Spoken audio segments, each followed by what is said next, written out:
नमस्कार दोस्तों, आज के इस वीडियो में हम लर्निंग आउटकम्स आधारित लर्निंग गेम सामग्री यानी ब्रिज कोर्स, जिसे N-1 पाठ्यक्रम के नाम से जाना जाता है, इसे सेतु पाठ्यक्रम भी कहते हैं। इसके अंतर्गत आज हम कक्षा 7 के लिए जो ब्रिज कोर्स तय किया गया है उसका लर्निंग आउटकम H614 पर आधारित पाठ्य सामग्री हम पढ़ेंगे। तो चलिए शुरू करते हैं हम आज का वीडियो। देखिए, इस लर्निंग आउटकम को प्राप्त करने के लिए आप कक्षा 6 का जो पाठ क्रमांक 21 है, मेरी माँ, है ना, इस पाठ को आप पढ़ें और इस पाठ को पढ़ने के बाद में आपको जो कठिन शब्द लग रहे हैं उसको क्या करें, रेखांकित करें यानी अंडरलाइन करें। जैसे मैंने यहाँ पे किया हुआ है अधीर, है ना, सांत्वना, भोग विलास, ऐश्वर्य और उज्ज्वल। इस प्रकार से आप भी जो है अन्य शब्द जो आपको कठिन लग रहे हैं, है ना, उनको आप रेखांकित कर सकते हैं। अब नीचे दिया है, आपको अभ्यास दिया गया है कि दिए गए गद्य खंड में रेखांकित शब्दों के अर्थ लिखिए, है ना। जो हमने शब्द रेखांकित किए हैं उनके अर्थ अभी यहाँ पर हमें लिखना है। पहला हमने शब्द जो रेखांकित किया है वह है अधीर। अधीर का अर्थ होता है व्याकुल, है ना। सांत्वना यानी ढाढ़स, ऐश्वर्य यानी वैभव, है ना, वैभव, धन संपदा, और भोग विलास यानी मौज, ऐश, ठीक है ना। और उज्ज्वल का अर्थ होता है सुनहरा, ठीक है। यदि आप चैनल पर पहली बार आ रहे हैं और अभी तक आपने चैनल को सब्सक्राइब नहीं किया है तो हमारा चैनल है सक्सेस स्टडी बालोदा, इसे आप सब्सक्राइब कर लीजिएगा। इसमें आपको अध्ययन सामग्री सभी इस वीडियो के डिस्क्रिप्शन बॉक्स में लिंक दी गई है, वहाँ से मिल जाएगी। आपको सभी विषयों के ब्रिज कोर्स, हिंदी वर्कबुक, गणित वर्कबुक, अंग्रेजी वर्कबुक और एड ग्रेड जो बुक्स हैं उसके सभी के हल आपको इस वीडियो के डिस्क्रिप्शन बॉक्स में दी गई लिंक से प्राप्त हो जाएंगे, जिन्हें पढ़ करके आप अपना जो छुटी हुई दक्षताएं हैं या छुटे हुए पाठ हैं उनको पूर्ण कर सकते हैं। चलिए अब हम करते हैं अभ्यास 2। दिए गए शब्दों का वाक्यों में प्रयोग कीजिए। शब्द हैं कलंकित, अब इसका वाक्यों में प्रयोग करना है। तो गलत काम करने से व्यक्ति कलंकित हो जाता है। अगला शब्द है बलिवेदी। सैनिक भारत माता की सेवा में अपने जीवन को बलिवेदी की भेंट कर जाते हैं। तीसरा है श्रद्धापूर्वक। हमें ईश्वर को श्रद्धापूर्वक नमन करना चाहिए, है ना, हमें हमारे गुरु जी को श्रद्धापूर्वक नमन करना चाहिए। इस प्रकार से यहाँ पर कई वाक्य बन सकते हैं। सफल, परिश्रम करने से ही व्यक्ति सफल होता है। इसके बाद में हम चलते हैं अभ्यास क्रमांक 3। प्रश्न क्रमांक 3 है, शब्दकोश के अनुसार निम्नलिखित शब्दों को उचित क्रम में लिखिए। देखिए, शब्दकोश जो होता है ये क्या होता है ना, जिसे इंग्लिश में बोलते हैं डिक्शनरी। तो शब्दकोश यानी एक किताब होती है जिसमें उस भाषा से संबंधित, है ना, सभी भाषाओं का शब्दकोश होता है, हिंदी का, अंग्रेजी का, संस्कृत का, सभी भाषा होता है ना। तो उसमें बहुत सारे शब्द होते हैं, लेकिन उन शब्दों को हम ढूंढे कैसे, इसलिए क्या होता है कि उनमें एक व्यवस्थित क्रम होता है, ठीक है ना। उस क्रम के अनुसार यदि हम शब्दों को ढूंढते हैं तो वे आसानी से हमको मिल जाते हैं। तो वो क्रम क्या है हमें याद होना चाहिए। तो देखिए, हिंदी का जो शब्दकोश है उसमें जो वर्णमाला क्रम होता है, जैसे अ, आ, है ना, इस प्रकार से जो वर्णों का क्रम होता है उसी क्रम से आपको शब्द व्यवस्थित किए हुए मिलेंगे, ठीक है ना। तो ये हमें यदि याद है तो हम उस शब्द को आसानी से ढूंढ सकते हैं और यहाँ पर जमा सकते हैं। देखिए, तो यहाँ पर हमने क्या किया है कि इन शब्दों को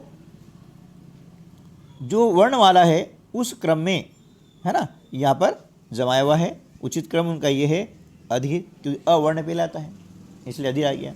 इसके बाद में जब वर्णमाला पढ़ते हैं तो वर्णमाला पढ़ते हैं तो यहाँ जो शब्द दिए गए हैं इनमें से जस के बाद आता है जीवन, फिर ध, तो धारण, पुत्र, वाणी और सफल, इस प्रकार से। ठीक है ना। तो इन्हें हम जो है उचित क्रम में यहाँ पर लिख चुके हैं। अब अगला जो आता है मूल्यांकन 7। मूल्यांकन 7 के अंतर्गत आता है अभ्यास 1। इसके अंतर्गत हम सीखेंगे प्रत्यय एवं उपसर्ग, है ना। तो पहले हम देख लेते हैं कि उपसर्ग क्या होता है। ये उपसर्ग, अब प्रश्न है उपसर्ग जोड़कर नए शब्द बनाइए। तो उपसर्ग होता क्या है, जैसे कि उपसर्ग वह शब्दांश होता है जो किसी शब्द के पहले जुड़ता है और उसके अर्थ को परिवर्तित कर देता है, यानी उस उपसर्ग के जुड़ने के बाद शब्द का अर्थ बदल जाता है। ठीक है ना, वह कहलाता है उपसर्ग। जैसे यहाँ पर परा क्या है, उपसर्ग है, इसमें जे जोड़ दिया तो क्या हो गया, पराजय, है ना, यहाँ उल्टा हो गया।